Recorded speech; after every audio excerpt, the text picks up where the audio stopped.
What's going on, everybody? Good morning, good evening, wherever you are, at whatever time it is, and welcome back to another video with your man, Mercenaries.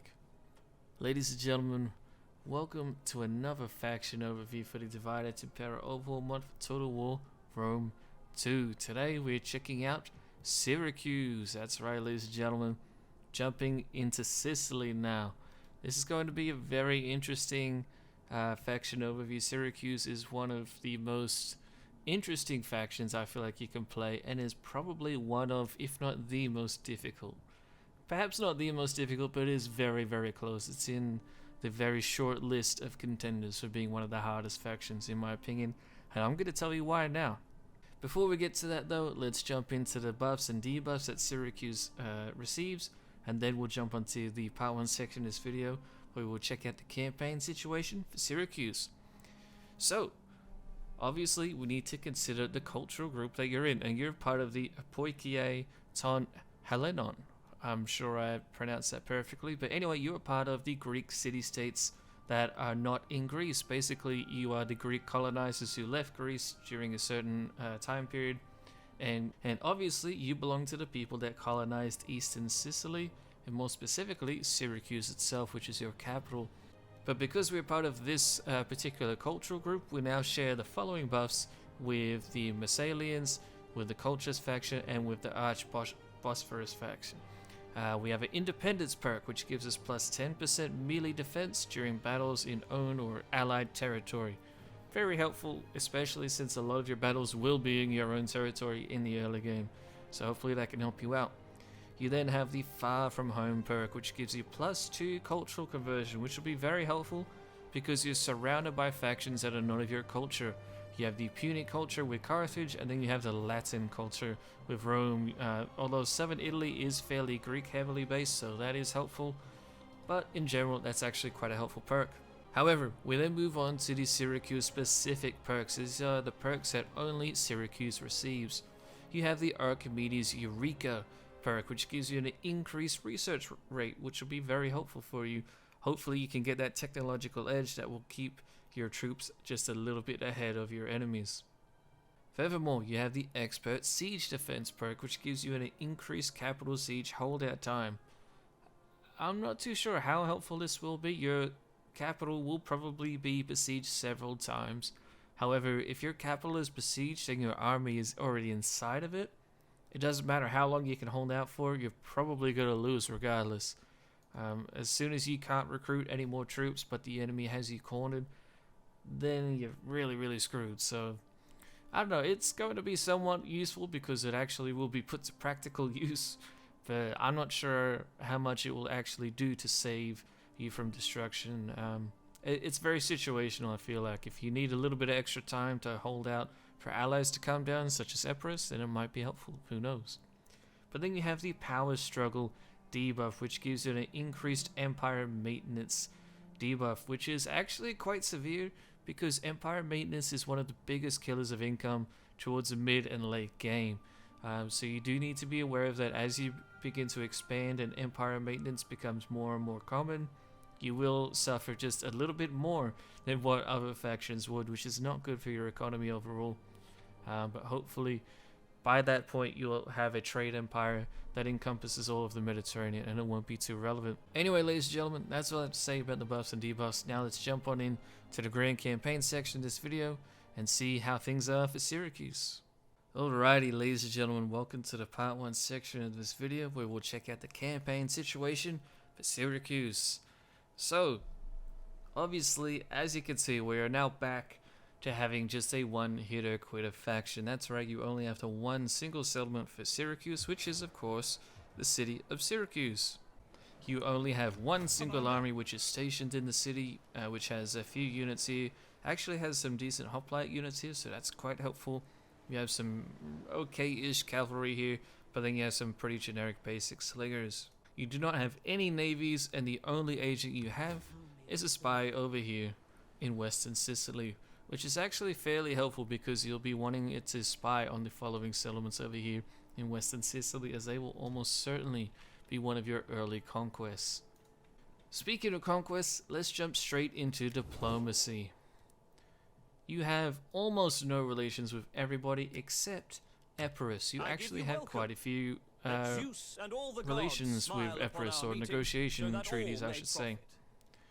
You have trade with them, you have a non-aggression pact, and then you have military access. You have everything except an alliance, and they're actually not even willing to give you an alliance early on, which is kind of a shame because, I mean, historically, Epirus and Syracuse made an alliance.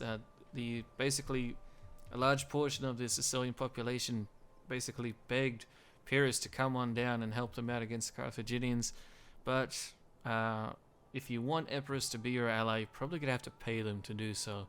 Although I wouldn't recommend it, as they are up here, and they are not going to be very helpful for you down here. At the very most, they will distract Rome for a few turns. But these guys will be wiped out within the first 15 to 20 turns, almost certainly by Rome. Sometimes the Illyrians will come down and snipe their capital, but Epirus is not going to be a strong ally for you in any game ever. Rome will always trounce them. But speaking of Epirus, so they do have a navy right here, but that will disappear once you hit the first end turn. And then Carthage actually has an army up here already in your territory. This is very kind of telling of what will be happening with you in your early game, your mid game if you survive to then, and your late game, again, if you survive to then. You will be fighting Carthage because Carthage does not like you at all. In fact, they're hostile to you. You have a minus 85 total attitude value with them from the get-go. That's really, really bad. The Romans are not far behind at minus 70. So the two biggest superpowers at the beginning of the campaign both hate you and are probably going to declare war on you very, very soon. They're both even at war with your one ally, which is Epirus. So that's basically what your campaign is going to be dominated by. You're a one-hitter quitter against two very large empires that will be declaring war on you at literally any point in time. They could do it at turn 1, they could do it at turn 20, but they will declare war on you unless you manage to win at least one of them over. And so how can you do that? Well, my recommendation would be to break off all ties with Epirus instantly. Even trade, even though you do make a little bit of money from that, it's pretty pathetic. I would break off all relations with Epirus, and then when possible, I would even consider declaring war on them. Because like I said, both Carthage and Rome are actually at war with Epirus. And if you're playing on normal difficulty or lower, then you will actually have a chance of initiating diplomatic relations with Rome and Carthage. And you really need to try and at least put them off for a while. At the very least, I would try to focus on allying with Rome. Rome is the bigger threat to you than Carthage. Even though Carthage has possessions here, the Carthaginian military is actually not all what it seems to be. I mean, they have a lot of units and a lot of variety, but when you compare your military to theirs, you're actually superior in the early game in quite a few different ways. You have very good hoplites that are actually better than their generic level hoplites. You have some good cavalry, even though they have great cavalry and some of the best skirmishes in the game. You also have access to some of the best skirmishes in that you have the Tarantines right here, instantly available to you, and then you can even recruit them as you go down your barrack tree and whatnot. So right off the bat, even though you only have the one city, your military is basically on the same level as Carthage. So I would focus very heavily on befriending Rome, turning them against Carthage down here. It is possible as long as you're playing on normal difficulty, which is how I conduct these overviews, assuming. However, if you play on hard or above, you'll almost certainly be going to war with basically everyone around you, which obviously means Carthage and Rome. And so good luck with that. That's going to be a rough campaign. Even playing on normal, it's going to be rough. But anyway, that's basically a diplomatic situation. The one thing I would add to that is that the Greeks in the east are mostly friendly towards you. So I would basically create an admiral unit on turn 1, send a ship over here into the all the way up into the Black Sea, to be honest, so you get relations with all of the Greek states, not just the people in Greece, but also the other colonies such as Bosporus and Colchis over here, even Pontus and some other Greek factions. Basically, my recommendation is create a fleet, travel all the way around the Mediterranean and the Black Sea, the Aegean, wherever you gotta go, and get as much trade as possible, because that also takes me into your economy. you have no resources at the beginning of the game. It's not going to change too quickly. I mean, your western neighbors do have some resources here, but it's just a bit of grain and some iron. It's not terrible, but it's not really going to be making any factions jump through hoops to get trade with you. It's not gold, it's not wine, it's not olives, it's not something like that. It's just kind of more strategical style resources available to you. So as such, the majority of your income will only increase with trade. So you need to keep your city from being blockaded first off, and then second off, you just need to discover as many coastal settlements all the way around the Mediterranean as possible. And even though I generally recommend you don't cheese the game too much and send like a navy from Syracuse all the way to Britain, that would be a bit of overkill, but it actually might be necessary to help you get your economy going. But beyond that, your economy isn't too bad. It's fairly generic in regards to being a Hellenic faction. However, you do need to be careful because some of your units do have a fairly solid upkeep. Your Syracuse and Hoplites, which will form the backbone of your early game armies, start with an upkeep of 143, which isn't terrible, but it is when you consider that you're going to be having at least 6 to 8 units per army. So that's quite a heavy amount of income that will be dedicated just to your hoplites. I mean, it's probably arguable it's not terrible, but it is quite severe. So what you'll be wanting to do is use the levy style units that have a very low upkeep to try and soak up enemy fire for you. In addition, the mercenary units that you will certainly be needing throughout your campaign will also be fairly expensive as well. So you do need that economy to back you up and get you going. So we've covered diplomacy, we've covered trade, we've covered some of your units to an extent, but the next thing that we need to discuss, and the biggest thing that you'll be fighting throughout your early to at least mid-game campaign, is your population. The city of Syracuse starts off with just under 35,000 people on turn 1, which doesn't sound all that bad, right? You have a periodically population of 24,000, which seems fairly good. Your Politides social class is at 4,500, and your Eugenes, social class is at 1,500. So basically that means your most elite units will be coming from the Eugenes class, which is at a 1,500 pop. The Politides, though, is where you're really, really going to struggle. In fact, I'm really surprised that it's so severe. But the Politides social class is actually the majority of almost all of your units. That's what all of your units will be coming from in the early game. The late game, things will change up a little bit, but early on, oh my goodness, you're really going to struggle with population. Now let me demonstrate a little bit here. Your Syracuse and Hoplites, like I said, they're going to be the backbone of your armies. They have 200 men per unit, and of course they come from the Politides social class. This is really, really, really rough. If you want a decent army, which I would consider at least probably 6 units, because you can't stretch these guys out too much since they're a hoplite unit in DEI. So I would get probably even 8 would be perfect for a hoplite based army, which you're Greek, so your armies are going to be hoplite based at least early on. If we get all of these units, that's 1,000 of your population gone. In fact, over 1,000.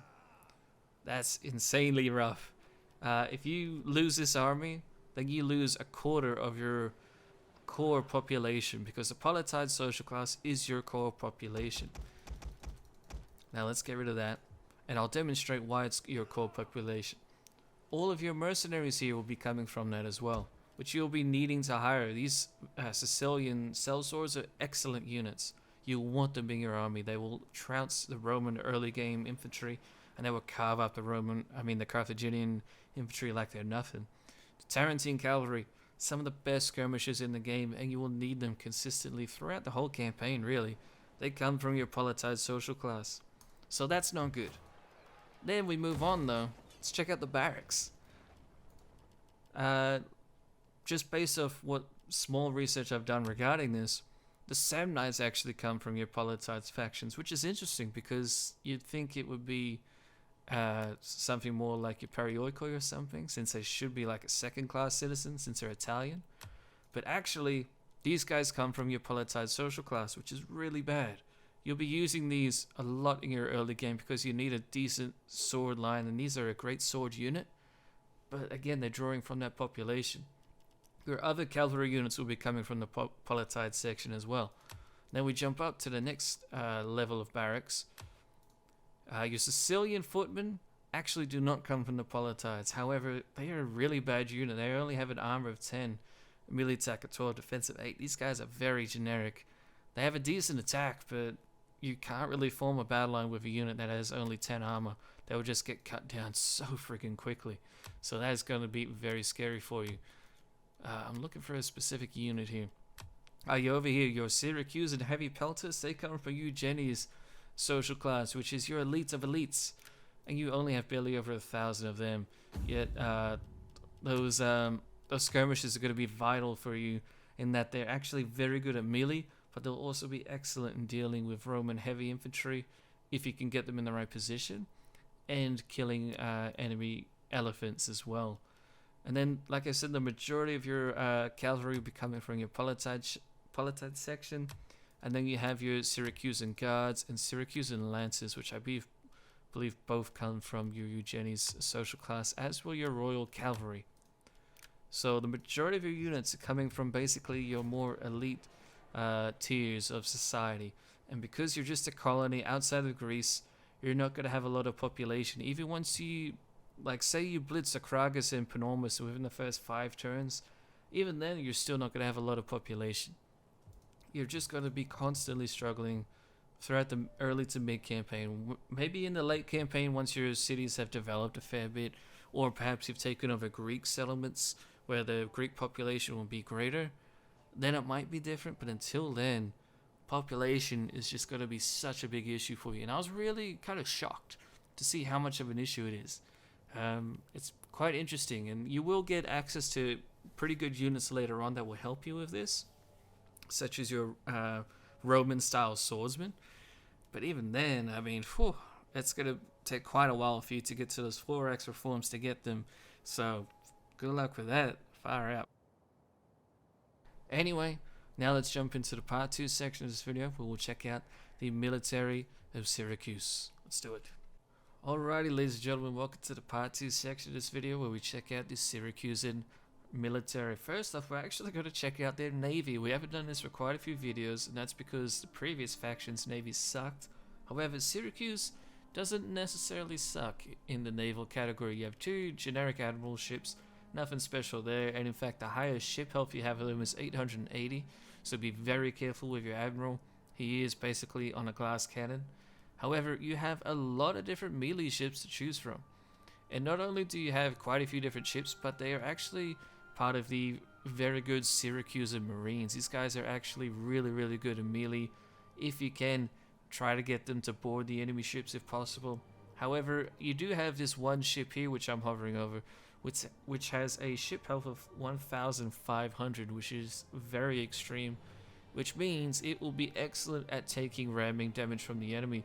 And as such, you should probably try to use this to draw enemy ships towards it, to ram it, and then while you're doing that, have your other ships come in from the side and try to ram the enemy. However, the ship health drops down from 1,500 down to just 880, and then even further down to 600, 500. It just goes down from there. So you're not really a ramming heavy faction regarding your navy. You have some excellent Syracusan Marines. Try to get them into melee combat with enemy ships, especially skirmishes. Shut them down before they can do damage to you. And you do, though, have the generic missile capacity with your navy, in that you have a ballista unit, you have a scorpion unit, and then you have a couple archers. So you do cover the basics in pretty much every category for your navy, but really you're relying on getting into melee with the enemy, or trying to micromanage very heavily and make sure that your ships don't get rammed, at least your lighter ones. But anyway, overall your navy's looking fairly decent, and it will trounce the barbarian factions. Obviously Carthage will give you a severe run for your money, and Rome will be fairly similar in that they actually specialize in doing very good melee combat in boarding ships, so be careful when you're fighting Rome, which you almost certainly will be. But anyway, now let's jump into the land units for Syracuse.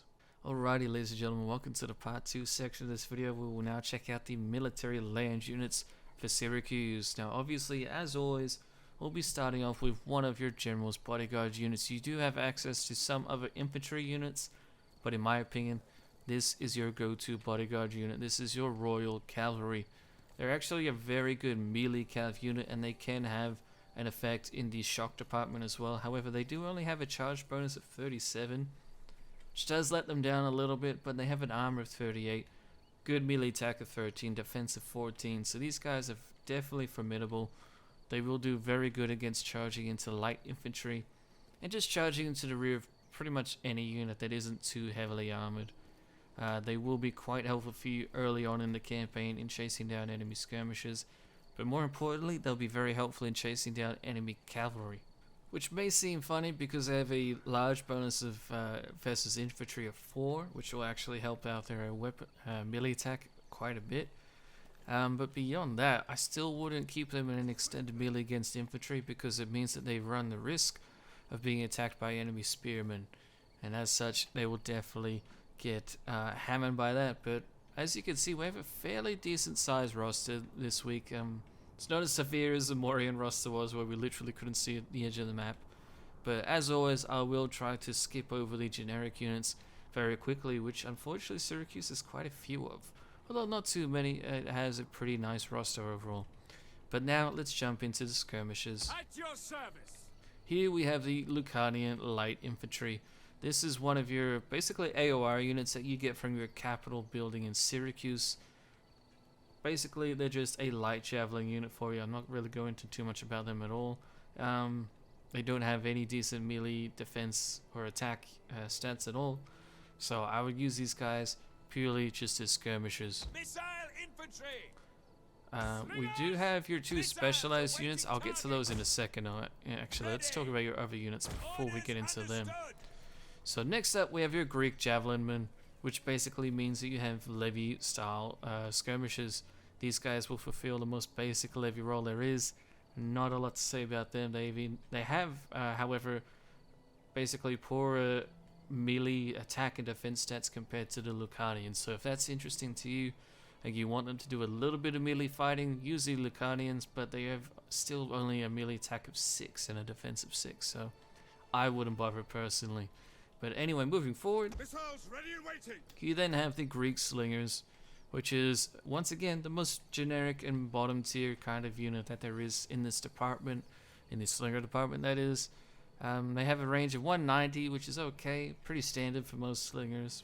Could be lower, so that's actually not too terrible, but in fact, I'm not sure if it's something to do with the most recent update or not, but I'm actually less and less I'm seeing Slingers have a range of less than 190. In fact, I haven't seen that for quite a while, so perhaps they do have the lowest range there is now.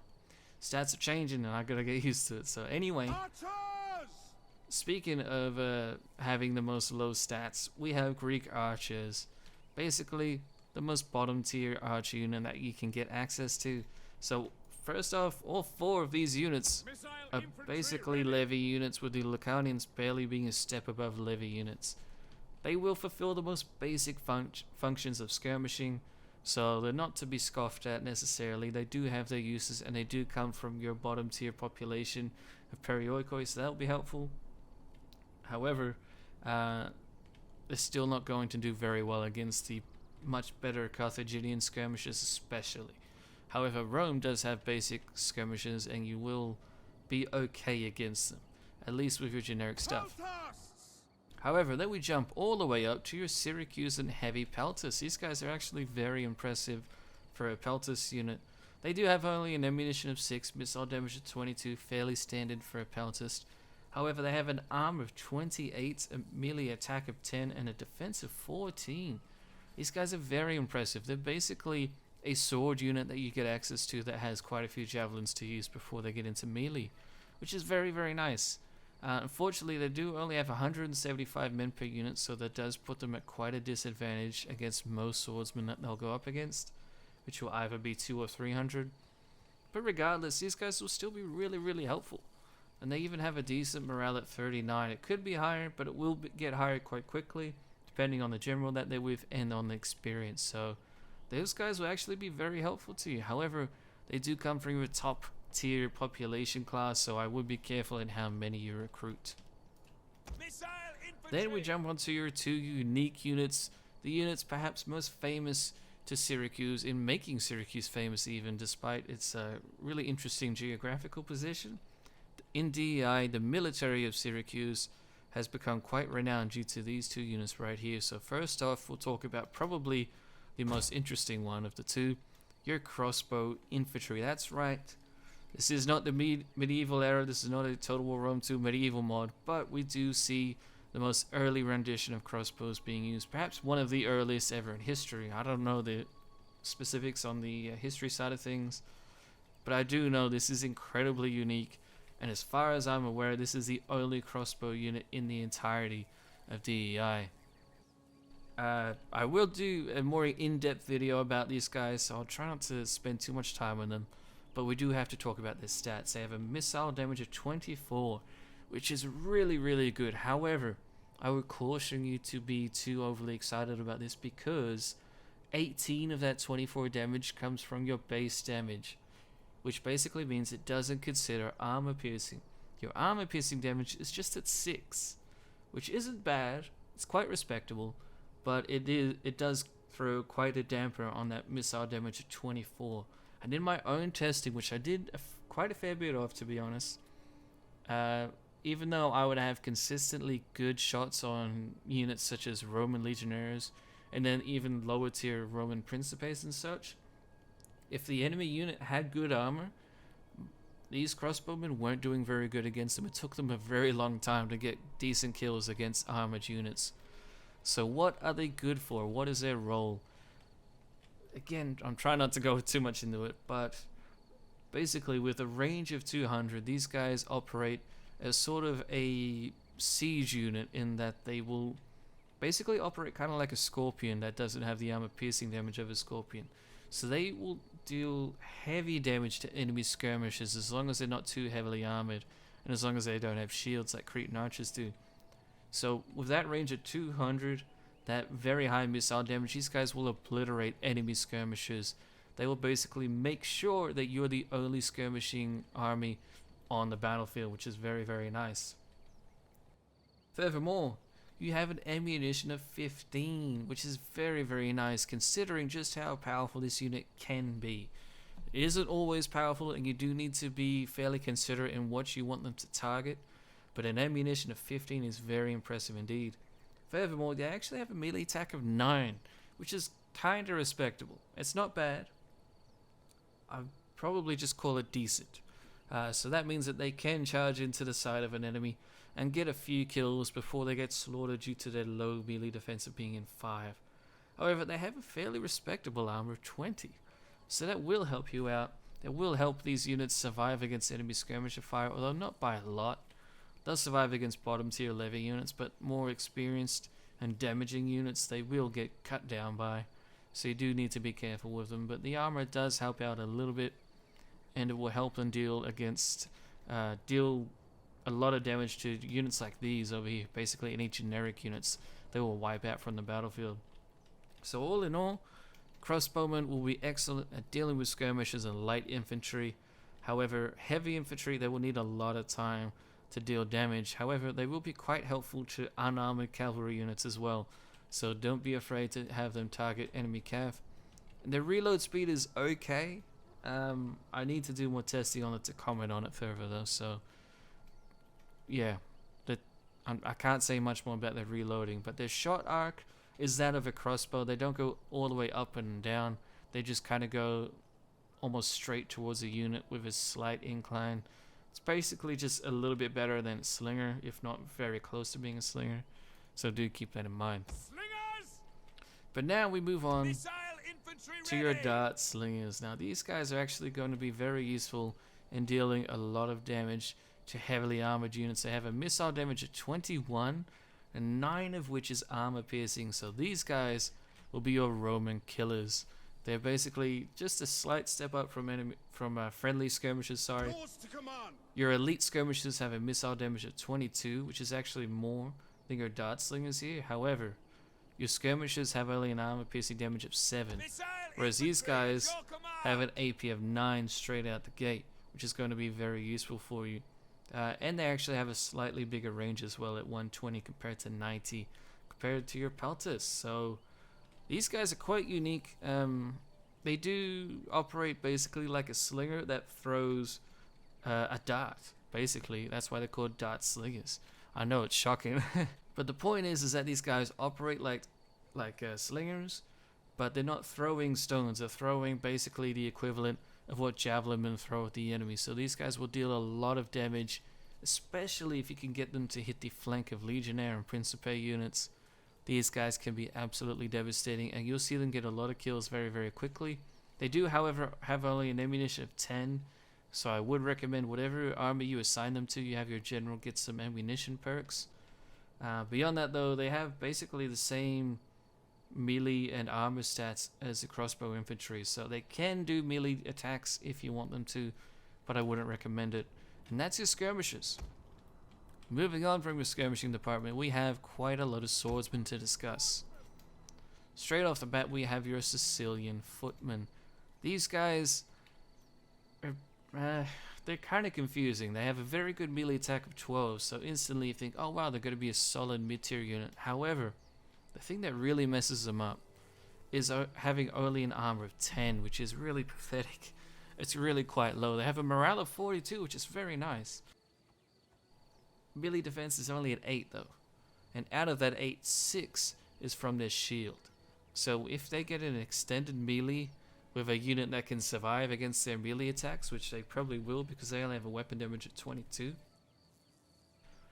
then this unit is going to get cut down. And not only will it get cut down in a grinding fight, but it'll get cut down by skirmishes incredibly quickly as well. So your Sicilian Footmen, although their stats are kind of lackluster, they will be helpful to you in being a basically line of infantry that can go and die for you. They can tire out some enemy units and they can soak up some enemy fire. So your better swordsmen can come in and get involved. Royal Thorax Swordsmen! For example, your Syracuse and Heavy Infantry. This is basically a Syracuse and Legionnaire unit. They have stats very, very similar to that of a Legionnaire. They even have looks similar to that of a Legionnaire.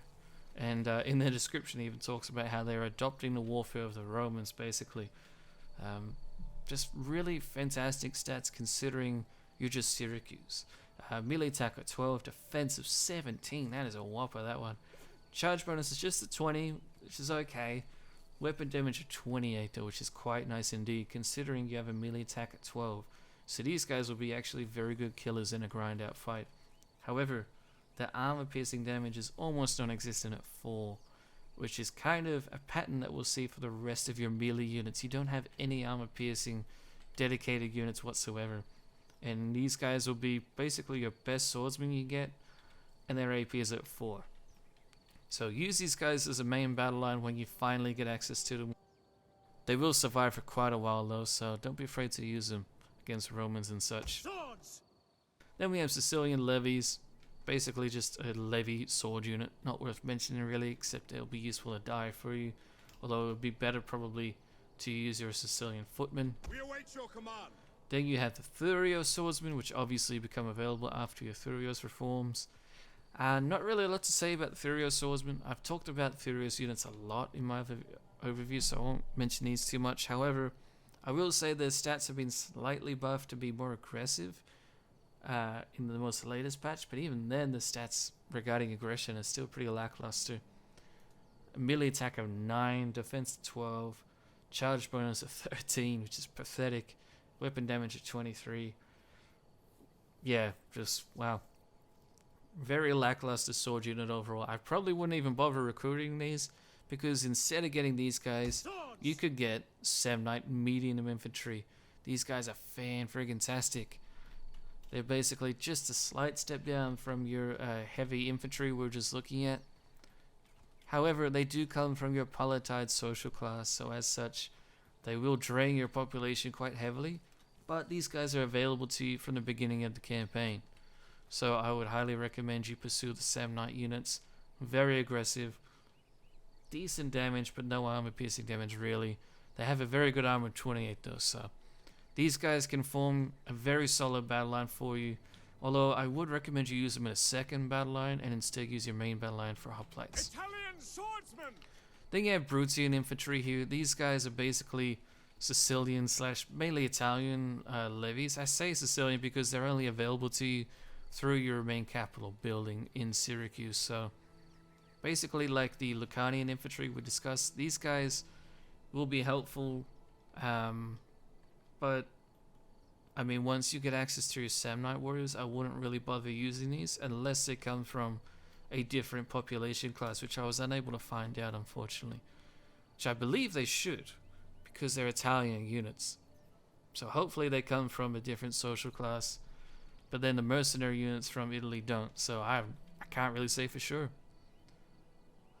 Yeah, regardless though, the stats with the Samnites are just better in every single way, so I'd use Samnites as much as possible. The only thing these guys have is a bigger shield, but that's it.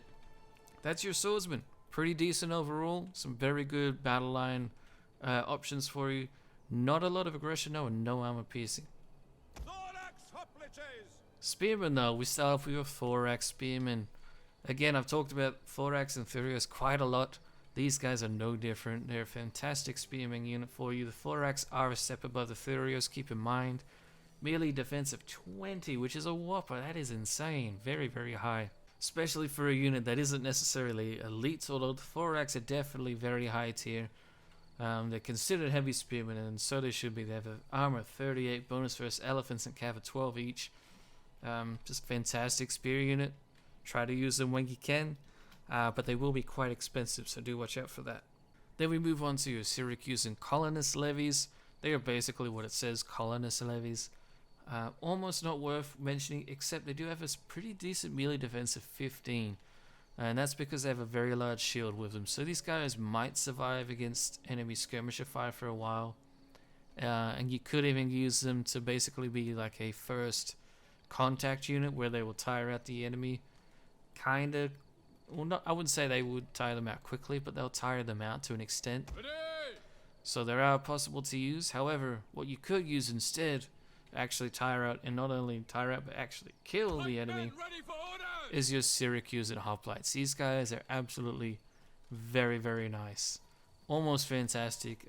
They will outclass Carthaginian Hoplites early on, but the Carthaginians get reforms that give them better Hoplites, whereas for you, this is your one of 2 Hoplite units that you get access to.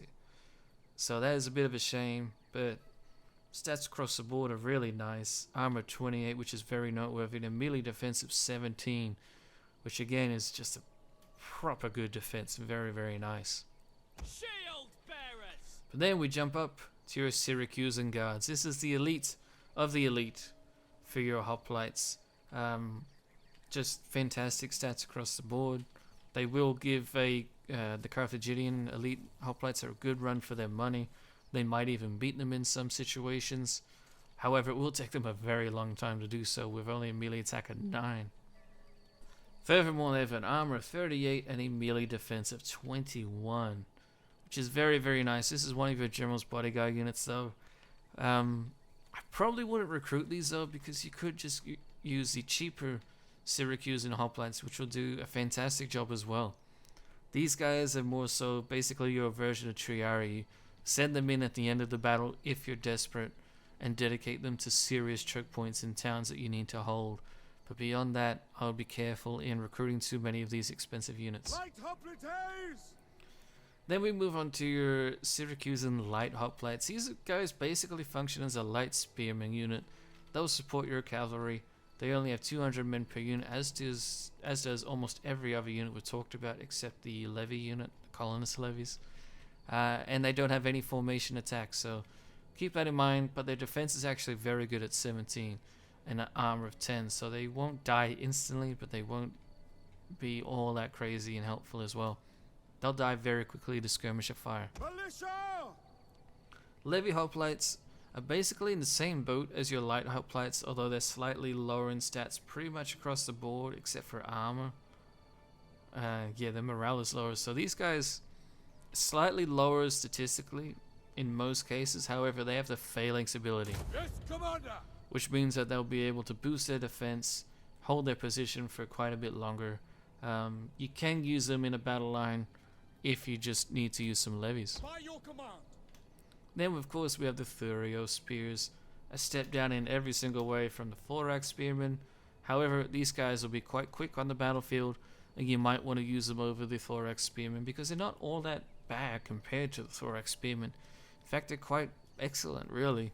And these guys will be really nice at helping your cavalry win basically cavalry supremacy in your battles. So definitely don't be afraid to use these Furio Spearmen. But the Thorax Spearmen will definitely outclass them in every single way if you can afford them. But that's kind of the catch, isn't it? You need to be able to afford them.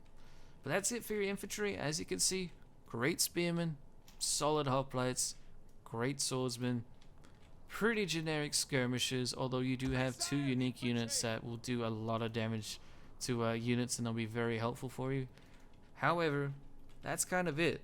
So straight off the bat, we're noticing that there's no armor penetration among any of your units, and your skirmishers are kind of lacking, but your 2 unique units do make up for what you're already lacking. Now we'll get into the last section, which is our cavalry, before we get into the verdict of the overview. Tarantine cavalry. Here is your Furious cavalry. They're basically a skirmisher cavalry unit for you. Pretty mid-tier cav unit. They're not bad, but they're not specialized either in that they will be really good at dealing with enemy cavalry. You can charge them into the enemy. Just, there are better units available, to be honest, and I wouldn't waste the population on these guys when you could focus on getting Tarantine cavalry instead. Speaking of which, we'll now get into your core Tarantine cavalry. You can recruit these guys as part of your barracks. However, you also have the option to recruit Tarantines as mercenaries. And these guys, statistically, let's check the amount compared to the Furious cavalry. So your Furious cavalry have lower armor. How is their melee attack and defense though? Melee attack is only at 8 for the Tarantines, but it's the defense of 12, which is the same for the Furious, except they have a slightly higher attack at 11, weapon damage of 31 versus a weapon damage of 26. But the Tarantines have a charge bonus of 45, whereas these guys only have a charge bonus of 36. So these guys are faster, and I would argue that they are definitely more useful. However, these guys are more so specialized at doing melee engagements in the shock department. They're actually listed as a shock cavalry unit, and I only included them here with the other skirmisher cav because they actually have 4 javelins to use with an ammunition of 4. So these guys will be very useful. However, the mercenary variant might be a bit better suited to doing extended melee against the enemy. But these guys are still fantastic, and I'll use them in every single army you can. They can do the same job as Furious Cav, if not better in most situations, just perhaps not in aggression. At your service. Then we have the Sicilian Horsemen. These guys are kind of interesting in that they're not terrible, but they're also not that great either. I wouldn't really consider them a mid-tier skirmisher cavalry unit, but they're also not a bottom levy tier either, so they're one of those units that's kind of in limbo. It's on the verge of becoming mid-tier, but technically, considering things like its armor only being 18, I would still call it a low-tier cav unit. It's not too far from being medium though. It has pretty good melee stats, respectable charge bonus, good weapon damage, definitely useful, and as such it should be fairly cheaper than these other units. So consider cost when you're looking into these units. But yeah, not bad at all, really. Not bad at all. But obviously the Carthaginians will outclass your skirmisher cav with their Numidians, so keep that in mind. Ready for orders. Then we have your Greek Javelin cav. They are the bottom tier of your skirmisher cav. Not worth discussing. Don't use them if you can use your Sicilian Horsemen instead. Then we move on to your last 2 units for us to discuss. Hippeus Lancers. We have your Syracuse and Lancers and your Syracuse and Citizen cav. Your Syracuse and Lancers are obviously Lancer cavalry, and as such they are very, very good at dealing shock damage to the enemy. Obviously they're not Persian or Parthian counterfract style units, but they are very solid Hellenic shock cavalry units. They have an armor of 49, which is very impressive, weapon damage of 30, charge bonus of 56, and attack of 13. However, they only have a melee defense of 5, so these guys are not designed to be in extended combat for very long. And they don't have any shields, so they will die to skirmisher fire fairly quickly. Although their armor will help them survive that skirmisher fire for a while. So the shield would make them really powerful, but probably quite OP. So fantastic shock cavalry unit, really, considering who you are. Use them as much as you can. They will be vital in dealing with Roman legionnaires to smash them in the back. Even though they don't have melee armor piercing damage, they will still deal a lot of damage in that they'll knock over the Romans, push them out of their formation, and they'll still just get kills on the charge. Armor piercing damage isn't everything. At least it isn't when you're considering shock cav. Citizen Cavalry! And then we come to your Syracuse and Citizen Cavalry. These guys are basically a very mid-tier melee unit for you. They're not terrible. They look quite nice, as does the majority of your roster, although there is quite a lot of like faded blues in the roster, which isn't bad. It's just what I'm noticing. It's definitely the Syracusan color scheme is a bit of a blue and yellow mix. However, your statistics aren't too fantastic. So I would consider this basically a very cool mid-tier melee unit. You could argue it's a mid-tier shock unit with a charge of 44, which is quite respectable. But they're also actually very good in their stats regarding defense at 13, a melee attack of 8. They do have a bonus versus cavalry of 3 and a bonus versus infantry of 1. So all in all, these guys can do the shock cavalry role if you so wish. But in my opinion, these guys would be better suited, or perhaps better utilized in dealing with enemy cavalry and trying to cut them down while using them in conjunction with your Furio Spears and Thorax Spearmen and such. But that is basically it for the Syracusan roster, ladies and gentlemen. We checked them all out. Syracuse does have access to a lot of very good mercenary units from the beginning of the game. However, you do need to just keep in mind that your skirmishing department is where you're lacking mainly. Your specialized units can help you out, but you need to recruit them quite quickly in order to get them to be effective. Otherwise, you're basically just using generic crap. Your elite pelters are pretty good, but you're going to have to wait a while to get to them. You'll have to recruit them from a high tier barracks. So beyond that though, you have a pretty solid military. But anyway, now let's jump into the part 3 section of this video where we'll talk about the verdict for Syracuse. Alrighty, ladies and gentlemen, welcome to the part 3 section of this video where we'll check out the verdict for Syracuse. Now before we do that though, I will just mention very quickly the reforms for Syracuse. You have the Furios reforms, which take effect at the Imperium level 3, with a minimum of 50 turns having to have commenced first. And then for your Thorax reforms, you have to hit at least Imperium level 5 with a minimum of 120 turns needing to have passed. But having said that, let's now get into the actual points that I have to discuss for the verdict. So now that we've just checked out the military, as you can see, you have actually quite a solid military and some excellent battle line units, very good swordsmen, very good hoplites. You basically have options when it comes to your military. However, you are struggling in the skirmisher department, and however, again, you're also really struggling with your population. I really can't emphasize that enough. You're really just basically on your own out here. You don't have all that many fellow Greeks involved, at least not directly with basically the military, so you need to keep that in mind. Hopefully as you expand you get to conquer Hellenic settlements to help increase that, but that's pretty much always going to be knacking at you until at least the late game. You will have a low population to work with, at least for your core military roster. The second point to make now that we've talked about the military is that Rome has a far better military than you pretty much across the board, except for the very beginning of the game. They do have the Camillian reforms at the beginning of the game, which means they're only using spears really. They will have some mercenary swordsmen and such, but if you like, you could try and rush Rome, even though Rome will be very hard to do that against, since they usually have lots of stacks and stacks of infantry that will be coming your way. But at the beginning of the campaign, until they hit their Polybian reforms, the Roman military will actually be equal, if not lower, in quality than to yours. However, the Carthaginian army will be lower in quality than yours, in my opinion, for quite a while. They do have the potential to use excellent units against you. However, typically what I see from Carthage and what I've seen people discuss is that they will use pretty lowly tiered units. They will use a lot of Numidian, low armored units.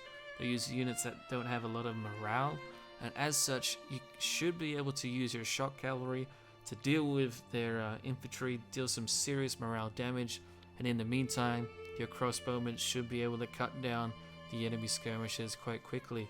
And once you do that, it's basically just a matter of sending your swordsmen around the flanks while your hoplites continue to crush the Carthaginian center. They do have some hoplites that will last a while against you though. They'll probably end up even fighting to the bitter end in some cases. But beyond that, you should, in theory, outclass the Carthaginians for the early to potentially the big game. The late game though, Carthage will start to pick things up if you haven't defeated them already and kicked them out of Sicily. Although you should do that really quickly. But basically, if you haven't put Carthage in check by the late game, not only is your game already over because you probably lost to Rome, but Carthage will start to use some seriously good units against you. So be careful. Carthage is a bit of a slow build up to a pretty good roster that will eventually just about outclass your own. And then of course the final point to basically reiterate is that you're in an incredibly, insanely, gobsmackingly hard position at the beginning of the campaign. You have the two biggest superpowers in the game, Carthage and Rome, basically fighting over who gets to take over your territory from turn 1. That is not an enviable position to be in. It's insanely difficult. There's a few different ways you can go about it. I've talked about it a few times throughout this video, so I won't reiterate every single point. But I will emphasize that whatever you decide, you need to decide very, very quickly. Otherwise, if you screw up and you make the wrong decisions in the first few turns, this is going to be a campaign that you will have to restart quite a few times before you get the right formula and you get the right luck as well in diplomacy. If you're playing on the hard difficulty or above, diplomacy's out the window. You'll be fighting everyone around you, probably even Epirus. So do keep that in mind. If you're playing on normal, you have a chance at balancing diplomacy, but I mean, it's really up to you and the moves you make. Syracuse is probably a video that deserves a dedicated tutorial style video where I could show you guys the first few turns and what I recommend you try to do, or at least a couple different methods. But even then, to be honest, that might not even be for me because I'm struggling with Parthia, and in my opinion, Parthia is easier than Syracuse because of the powerful army you get early on with Archicav. But anyway, the point is, Syracuse is one of the hardest factions in the game, based purely on their campaign position. It shouldn't be too difficult, and if you were still living in Greece, your army would actually be very decent indeed, and you would have a very good chance of being a powerful faction.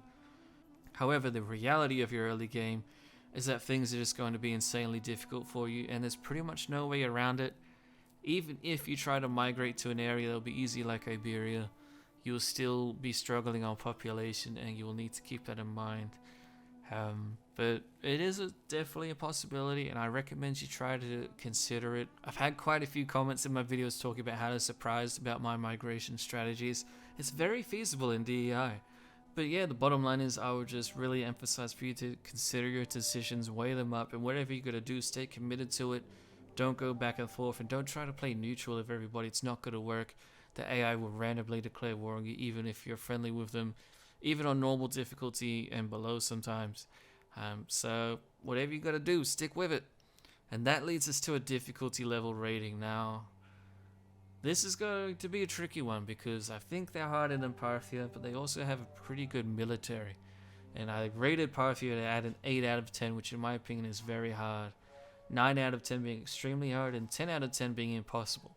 Considering your position though, considering your pretty basic income to start things off, I'm giving Syracuse a 9 out of 10. I think they're extremely hard in my opinion.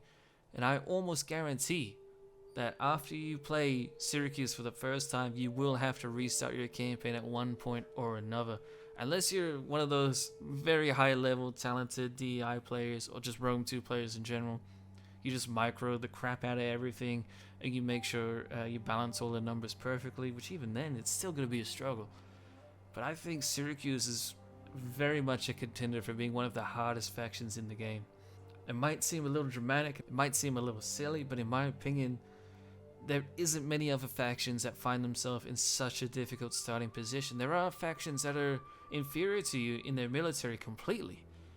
You know, a majority of the barbarian factions would struggle against you, but they're not in the same geographical position you are, and that's really what determines your campaign. So I'm giving it a solid 9 out of 10. That's the first 9 out of 10 we've had in these faction OVs. I don't think we'll have any again, but we'll have to see as I continue investigating the factions of DEI.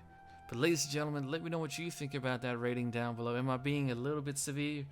Or do you really find Syracuse to be that difficult yourselves? I know I certainly do, and have in my previous campaigns and tests with them. They're insanely difficult in my opinion. Not impossibly difficult though. I don't think any faction deserves a 10 out of 10 for difficulty. But Syracuse definitely gets close with a solid 9 out of 10. But anyway, ladies and gentlemen, give your faction overview recommendations down below. Let me know what you want me to check out. But until then, thank you all for watching.